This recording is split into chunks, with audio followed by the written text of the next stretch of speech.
성령님과 함께 기도하는 삶을 사셨습니까? 안 하셨어요? 성령께서 기도하시니까 나는 괜찮겠지라고 생각하신 거 아닙니까? 늘 성령님과 함께 기도하는 삶이 되시길 바랍니다. 이스라엘 백성들에게 바벨론의 포로 생활 70년은 역사적인 단절입니다. 근데 이 역사적인 긴 터널을 지나고 마침내 귀환한 이스라엘 백성들이 본국으로 돌아와서 가장 먼저 한 일이 무엇인지 아십니까? 성전 기초를 놓는 일이었습니다. 왜냐하면 성전 재건 사업을 통해서 무너진 예배를 회복하고 하나님의 임재를 다시 모시는 일이 그들의 전부였기 때문에 그렇습니다.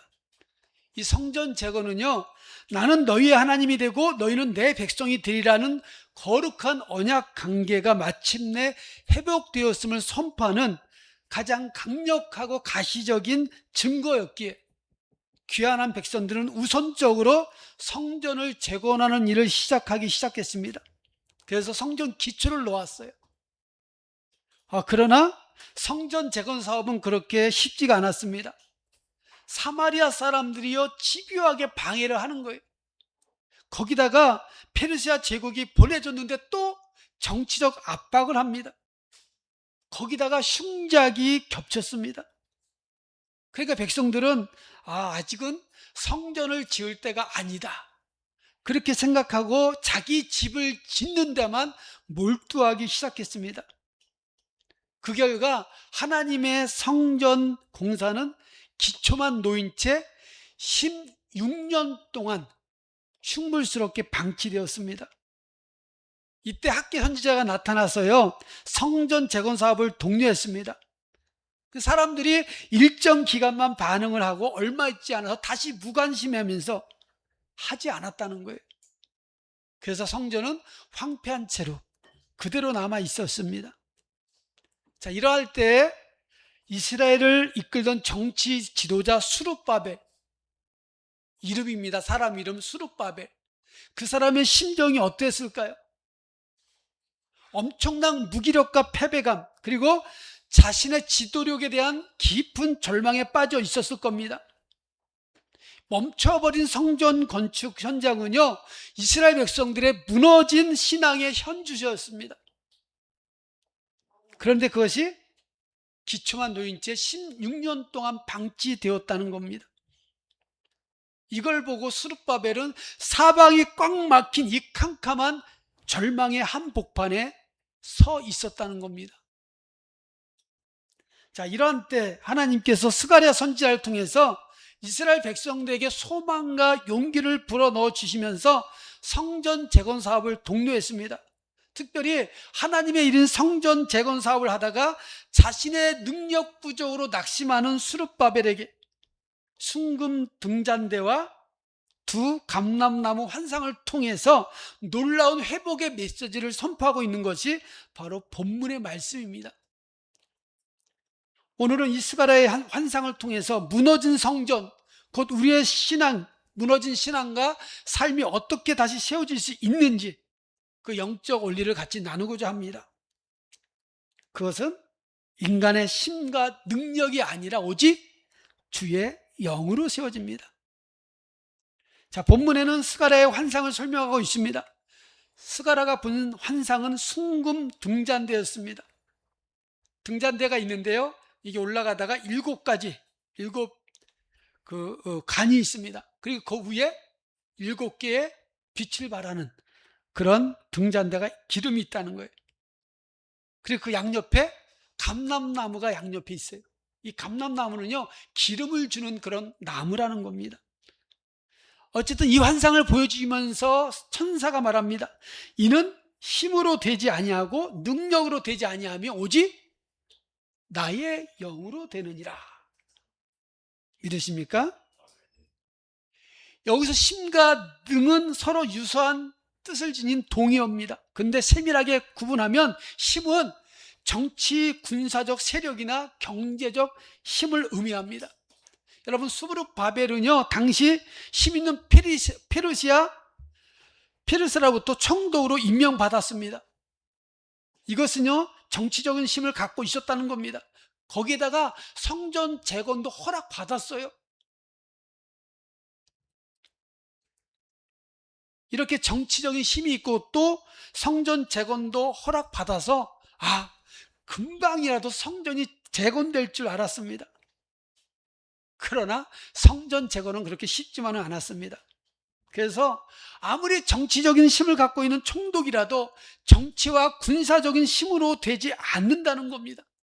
성전 재건하는 데는요 많은 또 경제적 힘이 필요합니다. 물질이 있어야 되잖아요. 그래야 재료를 사오고 건축할 수 있잖아요. 그거 없으면, 돈이 없으면 성전 재건 사업은 할 수가 없습니다. 그런데 하나님이 말씀하십니다. 경제적 힘이 있다고 해서 성전 재건이 이루어지는 것이 아니다라고 말씀하십니다. 또 하나님은 능으로 되지 않는다고 하십니다. 능이 뭡니까? 개인적인 육체적인 능력입니다. 성전 재건 사업은요 인간적인 능력이나 세상적인 수단으로 이루어지지 않는다는 겁니다. 하나님의 일은요 개인의 어떤 힘이나 수단, 개인의 능력으로 이루어지지 않습니다.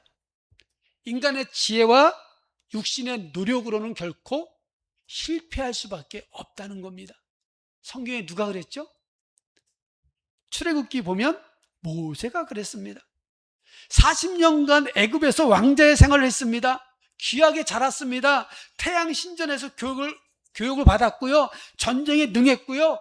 웅병가였습니다. 그는 자신만만했고요. 존귀와 자존심의 대명사였어요. 모든 존경을 한 몸에 받고 있었습니다. 이런 사람이 모세였어요. 근데 그가 자기 동족을 구원함에 있어서 맨 먼저 취한 행동이 뭡니까? 자기 힘으로 애굽 사람을 쳐진 거죠. 그래서 뭐라 그럽니까? 스데반은 그는 그의 형제들이 하나님께서 자기 손을 통하여 구원해 주시는 것을 깨달으리라고 생각하였으나, 그렇게 스데반이 이야기합니다. 자신의 힘과 정치적 권세, 능력으로 히브리 백성을 구원하려고 했다는 겁니다. 근데 어떻게 됐습니까? 철저하게 실패했어요. 광야로 도망가게 되잖아요. 왜 실패했습니까? 자신의 힘만 의지했지 하나님의 때, 하나님의 방법은 관심이 없었기 때문에 그렇습니다. 오늘 본문의 스가랴를 통해서 하나님은 스룹바벨에게 말씀하십니다. 성전 재건 사업은 인간의 힘과 육신의 능력으로 할 수 없다는 겁니다. 돈이나 권력 같은 외부적인 조건으로도 안 되고 나의 뼈를 깎는 열심이나 타고난 지혜로도 하나님의 성전은 지어지지 않습니다. 인간의 힘과 육신의 노력으로는 실패한다는 겁니다. 그러면 어떻게 해야 합니까? 무엇으로 성전을 재건합니까? 예? 오직 나의 영으로, 성령으로 된다는 거예요. 하나님의 성령으로 된다. 이 말씀은요 성전 재건 사업을 하다가 지쳐있고 낙심하고 절망하고 있는 스룹바벨에게, 또한 이스라엘 백성들에게 큰 소망과 위로의 말씀입니다. 하나님께서 성전 재건 사업을 시작하시고 완수하시겠다는 거예요. 여러분, 스가랴 선지자가 본 환상은 순금 등잔대와 좌우에 두 감람나무가 서 있는 환상이었습니다. 감람나무가 기름을 공급한다 그랬죠. 감람나무가 끊임없이 등잔대에 기름을 공급해야 그 등잔대가 어떻게 해요? 빛을 발할 수 있어요. 사명을 감당할 수가 있습니다. 등잔대가 불을 밝힐 수 있는 것은 뭐 때문이에요? 기름이죠. 성경에서 기름은 누구를 상징합니까? 성령 하나님, 성령의 기름 부으심 말씀하고 있잖아요. 기름이 없이는요 등잔대의 사명을 감당할 수 없고 빛을 발할 수 없습니다. 기름이 있어야 등잔대는요 빛을 밝힐 수 있고 역할을 제대로 감당할 수 있다는 겁니다. 마찬가지로 하나님의 영이신 성령이 아니하고는 어느 누구도 사명을 제대로 감당할 수 없다는 거예요. 하나님의 일은요, 하나님의 성전을 재건하는 일은 성령으로 감당해야 합니다. 인간의 힘과 능력이 아니라 오직 성령으로 된다는 겁니다. 7절 보세요. 큰 산아 내가 무엇이냐? 내가 스룹바벨 앞에서 평지가 되리라. 이 큰 산이 뭘까요?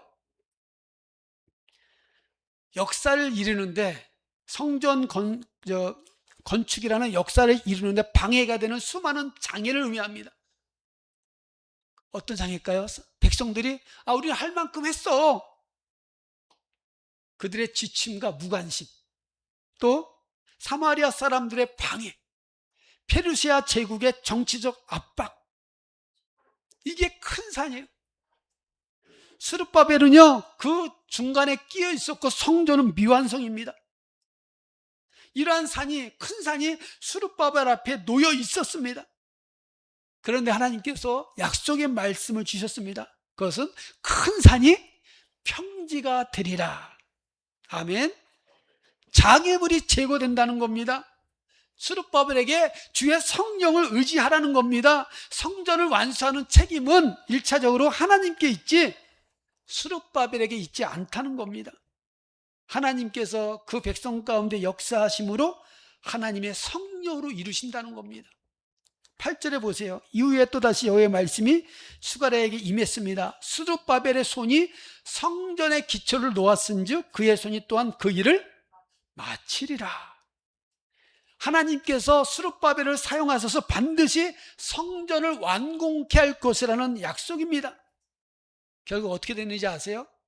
하나님의 강권적인 역사로, 성령으로 성전 재건의 역사는 수많은 장애물과 어려움이 있었지만 그 지대를 놓은 지 20년 만에 완공되고야 말았습니다. 누가 이루셨죠? 예, 하나님의 영이 이루셨습니다. 그럼 우리 누굴 의지해야 돼요? 성령님, 하나님의 성령이십니다. 이 말씀은요, 오늘 우리가 신앙생활할 때 누구를 의지할 것인가를 명확하게 짚어주고 있습니다. 우리는요, 우리의 힘과 노력으로 신앙을 지키기 위해서 무척 힘을 냅니다. 그런데 힘을 내면 낼수록 어떨까요? 한순간에 무너지는 것이 우리의 현실입니다. 내가 신앙생활 잘하고 싶어요. 하나님의 뜻대로 살고 싶어요. 그래서 힘쓰고 노력하지만 우리는 여전히 무너지고 맙니다. 왜 무너질까요? 저도 무너져요. 수없이. 왜 무너질까요? 제가 지난주에 가만히 생각해 봤는데 두 가지. 욕심하고 세상에 대한 기대. 내가 욕심이 생기니까 하다가 무너지고, 또 뭔가 생활의 편리, 뭔가 세상에 대한 기대를 하니까 무너지더라고요. 이게 우리의 모습이에요. 그래서 때로는 절망도 하고 낙심하기도 합니다. 이렇게요, 우리의 힘과 능력을 의지해서는 온전한 신앙생활을 할 수 없습니다. 그래서 우리가 의지할 분은 성령이세요. 성령님을 의지해야 우리의 신앙이 회복이 있고요, 온전한 길로 인도함 받을 수 있습니다. 여러분, 내 힘과 내 능력을 의지하는 것이 아니라 오직 성령님을 의지하는 신앙이 되시기를 바랍니다. 그래서 성령 안에서 승리하는 그 신앙의 길을 걸어가게 되기를 바랍니다. 자, 그러면 이 성전은 또 뭘 말씀하고 있느냐? 참 성전이신 그리스도의 몸인 교회도 성령으로 세워집니다. 본문에 나타난 등잔대 두 성전 안의 기구인데요, 궁극적으로 신약 교회, 하나님 나라를 예표합니다. 두 감람나무도요, 스룹바벨과 그리고 대제사장인 여호수아를 가리키나 궁극적으로는 그리스도의 직분을 상징합니다. 구약에는 왕과 제사장이 분리되어 있었어요. 신약에서는요, 두 직분을 한 몸에 예수 그리스도께서 받으시고 온전히 성전을 세우신 참된 왕이고 참된 제사장이신 그리스도라는 거예요. 9절에 보면 머릿돌도 나옵니다. 머릿돌 또한 신약 교회의 머릿돌로서 누굴 상징해요? 예수 그리스도. 성전은요, 성전도 요한복음 2장 21절 보면 예수는 성전된 자기 육체를 가리켜 말씀하심이라. 누가 성전이에요? 예수. 근데 고린도전서 12장 27절 보면 너희는 그리스도의 몸이요 지체의 각 부분이라. 예수님이 머리고 우리가 그리스도의 몸이라는 거예요. 그러면 성전은 또 누구예요? 예수 그리스도를 믿는 교회가 성전이에요. 우리가 성전이에요. 우리가. 자, 수룹바벨은요 성전을 세우는 사명을 감당하고 있습니다.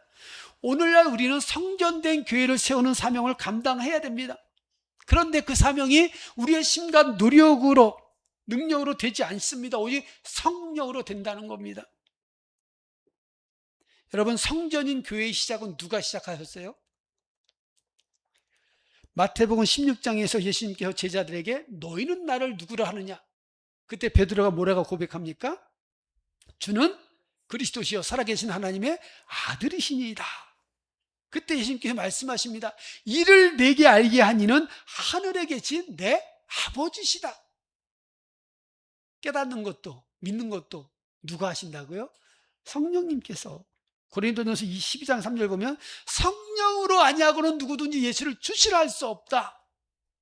내가 예수를 주로 고백하는 거 누구의 역사입니까? 성령께서 열어주셔야 한다는 겁니다. 그러므로 오늘 우리가 예수님을 주로 믿고 고백하는 거 누가 열어주신 겁니까? 성령께서 열어주신 거예요. 이 영적인 겁니다. 그럼 누가 교회를 시작한다는 겁니까? 성령이세요. 또 교회는 누가 세워갑니까? 성령께서. 예수님께서 교회를 세운다고 하셨는데 언제부터 교회가 세워졌습니까? 십자가 못 박을 때 그 기본이고 사도행전 2장에서 성령 충만 받고 난 다음에 그것도 맞아요. 틀린 건 아니에요. 그게 근본이에요. 거기에 세워지는데 사도행전 2장 보면 뭐죠? 성령 충만을 받고부터. 그죠? 성령이 오셨어요. 베드로가 설교합니다. 그리고 세례를 받았는데 몇 명이 세례 받았다고 그래요? 3,000명. 여러분 3,000명 회개시킬 수 있습니까? 내 노력으로? 내 힘으로? 누구의 역사예요? 성령의 역사예요. 아무리 어떤 방법을 써도 안 돼요. 성령이 역사해야만 된다는 겁니다. 근데 이렇게 회개하고 세례 받은 자들이 사도의 가르침을 받고 서로 교제하고 떡을 떼고 기도하고 물건을 통용하면서 교회가 세워졌어요. 그래서 예루살렘 교회가 세워졌고요. 나중에 바울을 통해서 안디옥 교회가, 이방인 중심된 안디옥 교회가 세워졌고, 그 후에 바울이 전도해서 고린도 교회, 에베소 교회, 무슨 교회 많이 세워졌어요. 근데 그 모든 거의 역사는 누가 하셨냐? 성령께서 하셨다는 거예요. 사람들은 동역자일 뿐이에요. 또 교회를 그리스도의 몸으로 자라게 하시는 분 누구십니까? 성령이시죠. 교회는요 거룩한 공동체입니다. 여러분 거룩하대요. 그런 것 같아요? 저는 학생 때부터 그 찬양을 많이 불렀어요. 정결한 마음 주시옵소서. 너무 더러운 것 같아서 늘 하나님께 그 찬양, 정결하면 마음 달라고. 내가 너무 더러운 것 같다고. 근데 하나님은 너 거룩하다 그래요. 여러분 거룩하대요. 내가 부족한데요? 아직도 연약한데요? 아직도 불안한데요? 나 때문에 거룩한 것이 아니라 예수 믿어서 예수님의 거룩한 의를 덧입어서 거룩한 거예요. 나는 여전히 잘못하기도 하고 실패하기도 하고 낙심하기도 하고 해요. 그러나 예수 그리스도의 그 의가, 거룩의 의가 우리가 덧입혀져서 거룩한 겁니다. 근데 이렇게 거룩한, 실제로는 우린 거룩하지 않지만 이제는 예수 믿고 난 다음에 실제로 거룩해져 가야 돼요. 그게 뭐예요? 잘하는 겁니다. 잘하는 거. 교회의 임무는요, 한 영혼 한 영혼이 거룩한 백성으로 지어져 가야 된다는 거예요. 그래서 교회는 영혼을 살리고 영혼을 세우는 교회, 이게 교회의 목적이라는 겁니다. 에베소서 2장 20절 22절 보면 그리스도 예수께서 친히 모퉁이 돌이 되셨고 우리는 그 안에서 서로 연결하여 성전이 되어가고 하나님의 거하실 처소가 되기 위하여 그리스도 예수 안에서 함께 지어져 간다. 교회는요 함께 지어져 가는 거예요. 나 혼자 아니에요. 함께 거룩을 향해 함께 성장하는 겁니다. 교회는 성장함으로 존재합니다. 그래서 교회는 거룩을 향해 나아가도록 서로 돕는 거예요. 최종 목표가 뭐라 했죠? 그리스도. 성경은 결국 그리스도 오실 것이다. 그리스도 오셨다. 우리가 그리스도 닮아가야 된다. 핵심은 그거예요. 에베소서 4장 15절 그에게까지 자랄지라 그는 머리니 곧 그리스도라. 그래서 그리스도의 몸으로 온전히 세워지는 겁니다. 우리의 힘과 능력으로 이루어집니까? 아니죠. 그 일을 이루시는 분이 누구세요? 성령님. 그분이 교회를 거룩하게 자라게 하십니다. 창대교도 마찬가지예요. 누가 시작했습니까? 성령께서. 그리고 세워가실 분도 누구십니까? 성령. 자라게 하실 분도 누구세요? 성령. 그러면 하나님 많이 보내주시죠. 하나님은 충분히 1000명, 10,000명 있대요.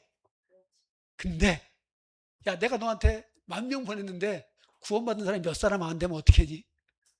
그러니까 세상 가치관은 사람이 많은 게 좋은 게라고 생각을 해요. 근데 하나님은 그게 아니라 한 영혼 한 영혼이 그리스도까지 세워지는 교회가 좋은 교회다. 그렇게 말씀, 거기에 관심이 있다라고 말씀하십니다. 초대교회가요, 핍박 속에서도 복음을 땅끝까지 확장할 수 있었던 이유는 오직 성령의 역사입니다.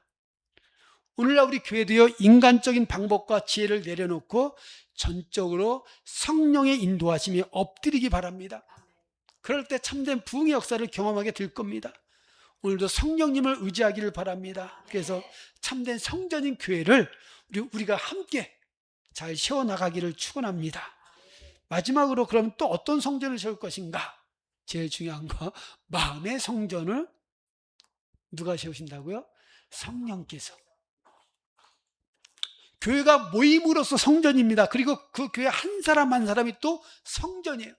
여러분 한 사람 한 사람이 따로 성전이에요. 고린도전서 3장 16절 너희가 하나님의 성전인 것과 하나님의 성령이 너희 안에 거하시는 것을 알지 못하느냐라고 말씀합니다. 모든 그리스도인도 한 사람 한 사람이 성령을 모시는 하나님의 성전이라는 겁니다. 모임으로서 교회의 사명은 모든 성도가 거룩하게 자라게 하는 것이라고 했습니다. 그리고 그 거룩하게 자라는 것은요, 그리스도의 지체로서 한 사람 한 사람이 그리스도까지 자라야 합니다. 그것이 마음의 성전을 짓는 겁니다. 스룹바벨은요, 보이는 성전을 짓기 위해서 애를 썼어요. 그러나 하나님은 보이는 성전보다 보이지 않는 성전을 세우기를 원하십니다. 그것은 우리의 마음의 성전입니다. 그 성전을 누가 세운다고요? 성령께서. 제가 늘 얘기하는 거 에스겔 36장 26절 27절 새 언약 또 새 영을 너희 속에 두고 새 마음을 너희에게 주되 너희 육신에서 굳은 마음을 제거하고 부드러운 마음을 줄 것이며 또 내 영을 너희 속에 두어 너희로 내 율례를 행하게 하리니 너희가 내 규례를 지켜 행할지라 그렇게 말씀하십니다. 새 영을 우리 마음 가운데 두신다는 거예요. 그래서 우리 안에 굳은 마음이 있어요. 이 굳은 마음이 뭡니까? 육신의 마음, 하나님을 거역하는 마음, 죄된 마음, 고집불통의 마음, 그런 마음들이에요. 그런 마음을 다 제거하고요, 부드러운 마음을 주신대요. 옥토박 같은 마음이에요. 그런 마음에는 말씀이 들어가면 어떻게 돼요? 30배, 60배, 100배의 결실을 맺잖아요. 그래서 말씀에 순종하는 사람이 되게 만드신다는 겁니다. 그걸 누가 하신다고요? 성령께서. 실제로 성령께서는요, 우리의 완악한 마음, 제된 성품을 변화시키는 일을 우리 안에서 하십니다. 그 작업을 하시는 거예요. 계속 성화의 작업. 그게 가장 주된 임무예요. 우리가 생각하는 여러 가지 다른 게 중요한 게 아니라 우리 안에서 그 일을 하시는 거예요. 그래서 결국 그리스도의 성품인 성령의 열매를 맺게 하신다는 거예요. 우리 속사람이. 이게 성전이 완성되는 거예요. 여러분, 우리의 마음 변화, 내가 힘을 쓰고 애쓴다고 됩니까? 안 돼요. 언제 실패하는지 알아요? 내가 너무 잘하고 있는 것 같아. 이제는 확 신앙이 쭉쭉 나겠다 했을 때, 내 스스로 자신감이 찼을 때 꼭 실패하더라고요. 이상하게. 부족할 때는요, 부족하니까 하나님 도와줘야 하는데, 이제 내가 할 수 있겠다, 이렇게 하겠다 할 때 꼭 무너져요. 그게 우리의 모습이에요. 마음이 변화? 안 돼요. 왜? 우리는 철저하게 육신이 나 중심적으로, 자 중심적으로 되어 있어요. 성령께서 간섭하지 않으면 될 수가 없습니다. 성령께서 우리의 모든 삶을 주관하시고 인도하셔서 굳은 마음을 제거하시고 순종하는 마음을 주셔서 성령의 열매를 맺게 하신다는 겁니다. 제가 지난주에 합력하여 선을 이루시는 성령님에 대해서 말씀을 드렸잖아요. 성령께서는 우리의 성공, 실패, 건강, 질병, 행복, 불행, 죽음, 삶 모든 것을 합력하여 선을 만든다고 했습니다. 그 선이 뭡니까? 구원을 이루는 것. 구원을 이루는 것은 뭡니까? 참 성전이신 그리스도까지 자라는 것이고요. 결국 그것이 성전을 완성하는 겁니다. 우리의 성품의 굳은 마음이 제거되고 성령의 열매가 맺어지는 것, 그게 바로 성전의 완성이에요. 근데 때로는요, 성령께서는 내가 실수한 것도, 하나님의 계획 안에 일어난 일도 있어요. 그러나 내가 실수한 것도 합력해서 성전을 지어 가신다는 겁니다. 때로는 내가 환경 때문에 연약해서 그럴 때도 그걸 통해서 합력해 선을 이루어서 성전을 지어가고 계십니다. 이 목적이 예수 믿는 사람들에게 다 있어요. 자, 그러면 우리가 집중할 게 뭡니까? 마음의 성전을 짓는 거예요. 왜 여러분 삶 가운데 이런 일이 있고 이런 일이 있고 이런 일이 벌어질까요? 저희는 몰라요. 그러나 합력하여 선을 이루신 성령께서 그 속에서 성전을 짓기 위해서 합력하여 선을 이루기 위해서 그런 일이 벌어질 수 있다는 겁니다. 근데 우리는 어떻게 해요? 문제가 생기면 하나님 이 문제 빨리 해결해 주세요. 이게 다예요. 우리의 모습이에요. 저도 그렇습니다. 근데 더 여유를 갖고 바라볼 것은 하나님께서 내게 어떤 변화를 원하실까? 그걸 찾는 게 중요한 것 같아요. 그게 더 빨리 문제 해결 방법이다라는 그런 생각을 하게 됩니다. 내가 나를 변화시킬 수 없잖아요. 그 발견했으면 하나님 나 변화시켜 주세요. 성령님 도와주세요. 기도해야 돼요. 그래서 말씀에 순종하는 자가 되게 해주세요. 기도해야 돼요. 기도하는 것도 내가 뭘 했다라고 할 수 있을까요? 우리는 기도할 뿐이에요. 일을 이루시는 분은 누구예요? 성령이세요. 성령.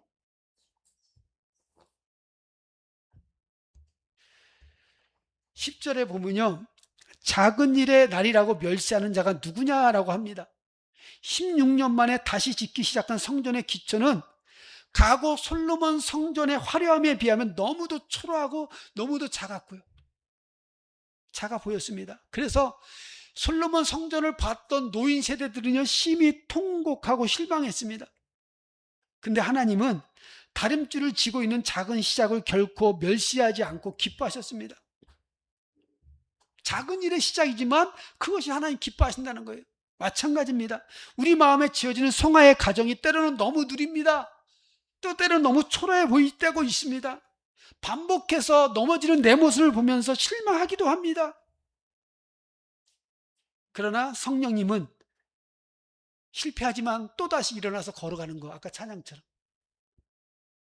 또다시 목적을 바라보고 걸어가고, 또다시 순종하려고 하고, 또다시 기도하려고 나가려고 하는 그 모습을 기쁘게 받으신다는 겁니다.